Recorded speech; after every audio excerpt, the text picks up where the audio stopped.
What's going on, everyone, and welcome back to another video on the channel. And today we're back with the tipping videos. Here we've got the round 6 tips and predictions, and obviously I'll be going through my round 5 tips and predictions and the big calls.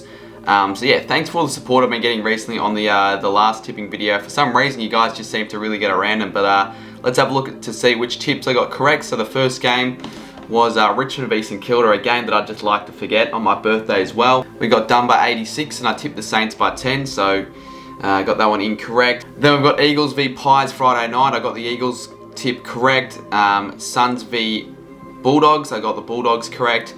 Then Swans v Giants in an upset. I tipped the Swans, the Giants won. And then I got the next 2 games correct. Port v Carlton, I tipped the Power, and then I tipped the Lions to beat the Bombers. For the Sunday games, I got the Adelaide Freo game wrong. I tipped the Crows. I got the Melbourne game correct against the Hawks, and then I got the Cats game correct against North. I think everyone got that one correct, unless you're right, Henchy. I got the West Coast Collingwood game off by 1 point, but I didn't get any tips spot on, so I got 6 out of 9 for that week, and it takes me to 31, which is all right, but I've been slipping. I've been doing quite poorly in the last couple rounds, a 5 and a 6, so hopefully I bounce back.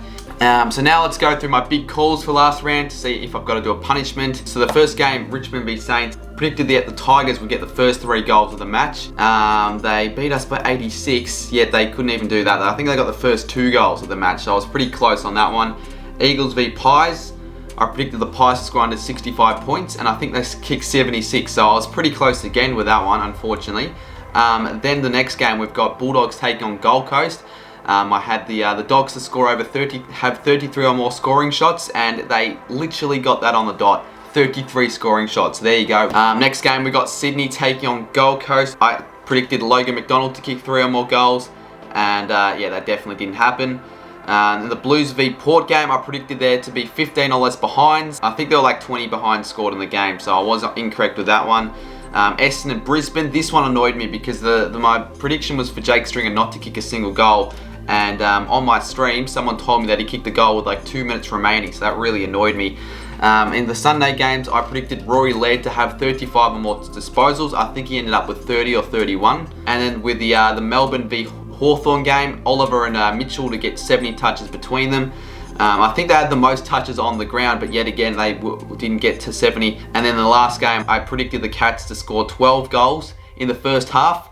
They really let me down with that one. They only scored 3 at half time and 10 for the whole game. So that's the 5th week in a row where I did not get 3 or more big calls correct. So obviously, as you guys are aware, with these tipping videos, I've got to do a punishment. And this week's punishment, the one that got the most likes by a landslide, was Geordie Pluto, again, with 260 likes. And he said, film your own Oz Cooker of the Week nomination and send it into Channel 7. Well, I don't think you can actually send it through channel. I think it's the NAB website you send it through. But anyways, there you go. I've got to do that. Here is this round's winning entry in the NAB AFL Oz Kicker of the Year competition. Hello everyone, my name's Patrick. I'm 7 years old. I go for St Kilda and I'm Oz Kicker of the Year. I can take marks. Look at this.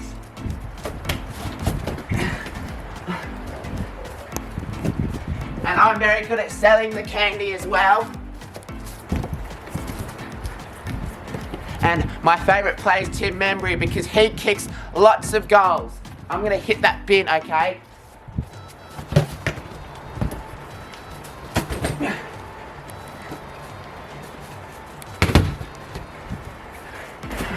Yeah, go St Kilda! So before we do get into the tips, as usual, I like to go through my tipping comp. If you guys want to join it, search up Cardman22's tipping comp. I'm slipping down quite a fair few ranks in the tipping comp now. I was at one stage in the top 5, but now I'm 68th. So the person, well, I'll go through the top 10. We've got RNG Puggy with 35, ESPN Footy Tips, Logan Hawthorn, the URQ in 4th, Excellent, Lucas1413, King Guru, ESPN Fan, Moozy, and In From the Cold. So, well done on getting there with the top 10. I'm 68th, and I could be slipping down even more in the next week. Alrighty, well now it's time for me to go through my round 6 tips and predictions. Hopefully I can do a little bit better than the last couple of weeks. We've got the first game, GWS taking on the Western Bulldogs at Manuka Oval Friday night. No Thursday games this week. I think they're going to change it for the next few rounds. This one, you know, it should be a pretty obvious tip. I mean, the Giants, I'll have to give them credit. The last 2 weeks, they've been pretty good. They've been up there. They're playing like top 8, like a top 8 side, the Giants, in the last couple of weeks. They've been pretty impressive. Probably should have won the game by more. I think they were 9 goals, 17. Toby Green kicked 1 goal, 7, I think it was. So something crazy like that. They should have probably won by more. The Dogs, they're on fire at the moment. I know they beat the Suns, who don't look to be a great side this year, but they're just getting it done. There doesn't seem to be a weak spot in the Bulldogs game. So in this one, you know, it isn't Manica, so it could prove difficult for the Dogs. But the D smashed the Giants there a couple of weeks ago, so this should be a pretty easy tip. I'll go the Dogs, but not in a blowout. I'm going to go Bulldogs to win the game by 16 points. The big call, 10 goals will be scored combined in the first quarter. So I'm predicting a bit of a high-scoring affair in this game. Next game, we've got Geelong taking on West Coast, 1:45 p.m. at GMHBA Stadium. Geelong, they were average, as they have been for the whole season, really. I did think that they would smash the Roos. I mean, the Roos are, you know, the worst side in the comp, and playing in front of their home fans. They've got Danger back. I thought for sure that the Cats would at least win by 10 goals, but the Roos were actually in it for most of the game. And I know the Cats did have a lot of scoring shots, and they probably should have converted better and probably won by more, but still, you know, it wasn't a very impressive performance by the Cats. They got the job done, but that's sort of just the way it's been going for the Cats, just getting the 4 points, but nothing impressive. The Eagles, they were pretty good against the Pies. They just show their dominance and their class and never look like losing after quarter time. Probably going to be a tough one to predict. I mean, if it was anywhere but GMHBA, you'd go the Eagles. But GMHBA Stadium, I think the Cats have won 28 out of their last 30 games. I don't know the actual stat, but something like that. But at this rate, if any team can beat the Cats, I reckon the Eagles are one that has a chance. The Cats, they might be 3-2, but they are, I would say, out of form at the moment. And the Eagles, they had a pretty good win against the Pies. I'm going to back in a bit of an upset, the Eagles to win this game by 4 points in an absolute thriller. With my big call, the Eagles come back from behind at 3/4 time to snatch victory.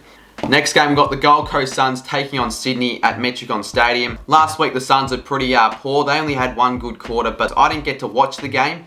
But from looking at the highlights, they just didn't seem like they were up to it. They had 1 good quarter, as I mentioned, in the third, but that was basically about it. Whilst the Swans, I also didn't get to watch this game, but yeah, the Giants, they were the better team in that one, and I can't really say much about the Swans, but they were down by 2. You know, they should have won the game on paper. They should have won the game. They should be 5-0, but the Swans are still a pretty good side, and they should make the 8 this year. And if they want to do so, they've got to beat teams like the Suns, even though it might be away and it might be a bit challenging. I'm going to go Sydney to win this one by 21 points. And my big call, something a little bit different, Josh Kennedy to have 10 or more tackles. Next game, we've got Carlton taking on the Lions at Marvel Stadium, 4:35. I don't think they're going to make the 8 at the moment, the Blues. They're just not playing top 8 quality football, whilst the Lions, you know, they finally played a good game, a good 4-quarter performance against the Underman Bombers outfit in wet conditions. I think they ended up winning the game by 57 points. So it was a pretty convincing win all round from the Lions. They sort of needed something like that just to start their season. You can't say it's an easy one, because I remember in 2019 the Blues upset the Lions and Paddy Cripps starred. I don't think the circumstances will be the same in this game. I think the Lions will just prove that they're, you know, too good for the Blues. The Blues will try and challenge just like they did against the Power, but similar to the game against the Power, I'm predicting that the Lions win by 28 points. And my big call, Carlton score 5 more behinds and then goals. They were quite inaccurate against the Power last week. If they sort of took their chances, they could have been in the game. Next game, we've got Melbourne taking on the Tigers, 7:25 at the MCG. This is probably the game of the round. A team that's 5-0 against the reigning premiers, who are right now in some hot form. They absolutely obliterated the Saints last week. I don't really want to mention the game because it was a pretty crap one as a Saints fan, but after quarter time, I feel like they played their best footy in a couple of years. I mean, they probably played their best footy since the grand final of 2019. They were absolutely dominant. They just didn't put a foot wrong in the whole game, and they just taught the Saints a lesson how much of a better side that the Tigers are. Whilst the Demons, It was an arm wrestle between the Hawks. You know, I felt like the D's were the better side. They just couldn't break away from the Hawks. But then I think they kicked 8 goals in the last quarter, and Melbourne ended up winning the game by 50 points. So I might even go to this game, to be honest with you. Anzac Day Eve, I'm going to jump on board the hype of the D's, and I'm going to predict the D's to actually get up in this one. In a thrilling contest, I'm going to go the D's to win the game by 9 points. With my big call, there'll be 17 goals kicked at half time. Next game, we've got a bit of an underwhelming one compared to the Melbourne-Richmond one. We've got Fremantle taking on North Melbourne at Optus Stadium, 8:10 p.m. The Dockers came off a very impressive game against the Crows. A lot of people were questioning whether or not the Dockers could actually play away from home, and they definitely proved the doubters wrong. Whilst North Melbourne, they were actually quite impressive against the Cats. Yes, they fell short by 5 goals, but a lot of people thought they'd lose by a lot more, and you know, I didn't think they'd be competitive at all, but they provided a pretty tough challenge to the Cats. So positive signs for North, but it's really not much, and I can't see the Roos winning this game. The Dockers seem to be a top 8 side when they're playing their best at home. They should control this match pretty comfortably. I'm tipping the Dockers to win the game by 46 points. And just like the Suns v Dogs game last week, I'm going to be predicting the Dockers to have 33 or more scoring shots as my big call. We move on to the Sunday games, and this one, a little bit of an interesting time slot. Hawthorn taking on the Crows at UTAS Stadium in Launceston, 12:30 p.m. Both teams coming off the back of quite disappointing losses. The Hawks were pretty good for 3 quarters, but just fell away in the last. Whilst Adelaide, they weren't bad against the Dockers. I'm not going to lie, they were the better side for probably most of the game, in the first half definitely. And then when Tex Walker kicked his second goal, I felt surely the Crows are home from here. But no, definitely that didn't happen. The Dockers kicked the next 3 goals, and then they recorded a pretty good win. So it's going to be a pretty tough one to predict. I mean, based off form, Hawthorn are 1-4, the Crows are 3-2. I just feel like the Hawks are too good down in Tassie. No matter which Hawks outfit they are, they always seem to perform well in Tassie. I mean, I could see the Crows winning. I don't think this will be a blowout by no means. I feel like this will be actually quite a close encounter, but just, you know, being at Launceston, they'll get a few Hawks fans down there as well. They know how to play the conditions down in Tassie. So I'm going to go the Hawks to win this one in a close one, but I'm going to go the Hawks to win by 12 points. With my big call that there will be a combined total of 130 tackles throughout the game. Next game, we've got arguably the biggest game of the round. We've got Anzac Day, Collingwood taking on Essendon, 3:20 p.m, a classic game. Although this is probably the first time in a while where both sides are looking like bottom 4 teams coming into Anzac Day. The Pies, they just got rattled with a few injuries. They were looking promising against the Eagles in the first quarter, but then just fell away. Whilst Essendon, you know, they were just outclassed by the Lions. I didn't see the game. I was watching the other game on a live stream, but I just saw the highlights. The Bombers were just outclassed overall. The Lions are just a better side. So this one, a lot of people are riding the Bombers bandwagon. They reckon the Bombers will get the job done, and I think the Bombers are probably coming into this one favourites. I don't think they've got Howe. They haven't got DeGoey, and I'm pretty sure they're missing a few other players from last week's game. So I'm going to back the Pies in. In fact, I'm going to back the Pies to win this one comfortably. I don't know if it will be a comfortable win for any side, but I reckon that the Pies win the game by 32 points. And my big call, I'm assuming Mason Cox comes back to line up, and I'm going to predict Cox to have a big day, kicking 4 or more goals. And the last game, we've got another game on Anzac Day, 6:40 p.m. at the Adelaide Oval. We've got Port Adelaide taking on St Kilda. Where do I start with the Saints? They just played one good quarter of footy. I was confident at quarter time. I'm like, you know, we could actually win this game. We're actually taking it up to the Tigers, but then we just fell. We dropped our heads. We just gave up really, and we played like we did against the Bombers. And whenever we do that, we just get absolutely pounded. Port Adelaide though, they were probably on the other end of the spectrum, just too good for an up-and-coming Blues side. I'm looking back at it, the Blues actually had more scoring shots, but every time the Blues would kick it inside 50, they'd get absolutely... Port Adelaide's defence was just way too strong. They just kept taking inset marks, especially in that last quarter. I think Aaliyah, Cleary, I don't know how many they had. I'm sure they had quite a few. And every time the Power seemed to get inside 50, they looked like scoring. It was like two completely different sides. The Power are very heavy favourites to win this game. I could easily see us losing this game by more than 10 goals. If we play like we did, you know, against Essendon and Richmond, then we'll definitely lose this game by a very big margin. But I would not be surprised if we get the job done. Like, I actually feel like we do have a chance. I don't want to be too overconfident or biased or anything like that. I can't tip the Saints after what I've seen. We beat the Power last year at Adelaide Oval. Away from all the Saints fans giving the players shit, maybe they'll perform well against the Power where no one's giving them any hope.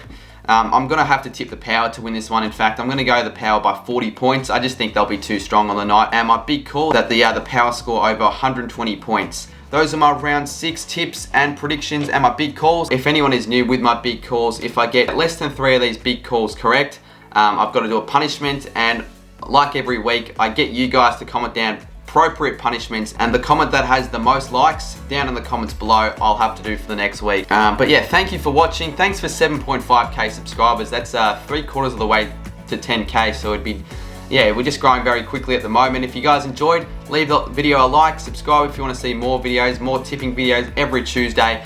So stay tuned for that, and I'll see you guys very soon in my next video.